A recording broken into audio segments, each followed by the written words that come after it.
पाठ 6 सच्चाई। एक दिन गुरुजी कक्षा में गणित पढ़ा रहे थे। उन्होंने कुछ सवाल बच्चों को हल करने के लिए दिए। सभी बच्चे सवालों को हल करने में जुट गए। उन्हीं बच्चों में एक बालक बहुत होशियार था। उसका नाम गोपाल था। उसने बहुत ही थोड़े समय में सभी सवालों को हल कर लिया और खड़े होकर बोला, गुरुजी, मैंने सभी सवाल हल कर लिए हैं। जब गुरुजी ने गोपाल की पुस्तिका जांची तो वे चकित रह गए। उसके सभी सवाल सही थे।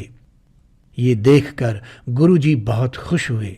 उन्होंने गोपाल की पीठ थपथपाते हुए उसकी बहुत प्रशंसा की।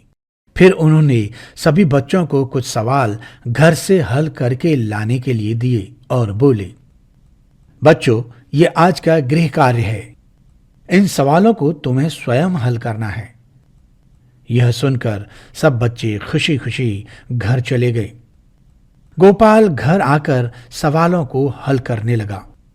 माँ ने गोपाल से कहा, बेटा, पहले खाना खा लो। गोपाल ने कहा, नहीं माँ, पहले ये सवाल हल कर लूं।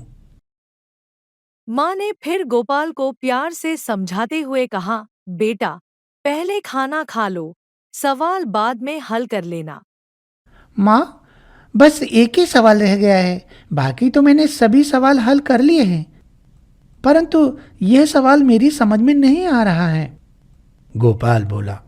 ये कहकर वह फिर सवाल हल करने लगा। गोपाल ने बहुत माथापच्ची की, परंतु सवाल उसकी समझ में नहीं आया। तभी उसका एक मित्र वहां आया। गोपाल ने मित्र की सहायता से वह सवाल हल कर लिया। अगले दिन जब गुरुजी ने सभी बच्चों की पुस्तिकाएं जांची तो केवल गोपाल के ही सभी उत्तर सही थे। उन्होंने गोपाल को शाबाशी देते हुए कहा, बेटा गोपाल, मुझे तुम पर गर्व है। पूरी कक्षा में केवल तुम्हारे जवाब ही सही हैं। फिर उन्होंने जेब में से एक कलम निकाली और गोपाल को देते हुए कहा, बेटा, मैं तुमसे बहुत प्रसन्न हूं और यह कलम तुम्हें पुरस्कार स्वरूप दे रहा हूं। गोपाल गुरुजी की बात सुनकर रोने लगा। गोपाल को रोता देखकर गुरुजी हैरान रह गए। उन्होंने पूछा, अरे बेटा, तुम रो क्यों रहे हो? गोपाल बोला, गुरुजी, मैं पुरस्कार पाने के योग्य नहीं हूं, क्योंकि आपने सभी सवाल स्वयं हल करने के लिए कहा था। मैंने सभी सवालों के स्वयं हल निकाल लिए, परंतु एक सवाल हल नहीं कर पाया। उसे हल करने में मेरे मित्र ने मेरी सहायता की है। गुरुजी गोपाल की बात सुनकर बहुत खुश हुए।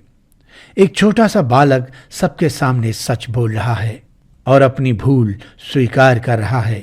वे बोले, बेटा, ये कलम तो तुम्हें पुरस्कार स्वरूप लेनी ही होगी। पहले तुम्हें सवालों को हल करने के लिए पुरस्कार दिया जा रहा था, किंतु अब तुम्हारी सच्चाई के लिए यह पुरस्कार दिया जा रहा है। गुरुजी ने सच बोलने के लिए वह कलम गोपाल को दे दी। बच्चों, जानते हो यह बालक कौन था? इस बालक का पूरा नाम था गोपाल कृष्ण गोखले। यह बालक बड़ा होकर हमारे देश का महान नेता बना। महात्मा गांधी गोपाल कृष्ण गोखले को अपना गुरु मानते थे।